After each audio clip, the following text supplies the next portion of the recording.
আমার পুটি, আমার ছেলে। প্রত্যেকদিন সকালবেলা ঘুম থেকে উঠে ওর কাছে এসে একটু বসি। আমি তো সবার আগে উঠি, আর পুটিও সবার আগে ঘুম থেকে উঠতো। কেন জানি না মনে হয় যে ও আমাকে ফিল করতে পারছে। ও আমায় ছেড়ে চলে গেছে অনেকগুলো দিন, কিন্তু ওকে আমরা বাড়িতেই রেখে দিয়েছি যাতে আমাদের সাথে ও সারা জীবন থাকতে পারে। যাই হোক, ইমোশনাল হয়ে পড়ছি। হ্যালো, আমি বিট্টু বলছি। আজকে কি রান্না করেছি জানেন? পুঁই শাকের চচ্চড়ি, চিংড়ি মাছের দম। এদিকে ভাতও ফুটে গেছে। ঝপঝপ স্নান সেরে উড়ে উড়ে চলে গেলাম স্কুলে। আর স্কুলে এক গাদা কাজ করে হাজার হাজার ক্লাস নিয়ে অবশেষে খাইতে বসি 2টা রুটি। তারপরেই শুনছি বেল বেজে গেল, হয়ে গেল আমাদের ছুটি।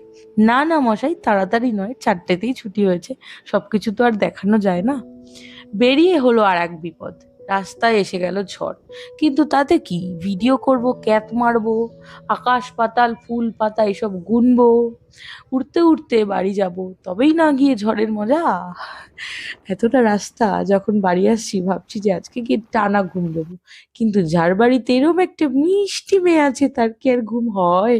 তাই যথারীতি ঘুমকে তেল আনতে পাঠিয়ে আর সমস্ত ক্লান্তিকে সাইডে সরিয়ে রেখে মেয়ের সাথে একটু চরকি নাচন নাচবো বলে আমি হাজির। কি আর করব বলুন, সারাদিন তো মেয়েটাকে পাই না। আর আমার এই ছোট্ট মেয়েটাও তো মা ছাড়া থাকে।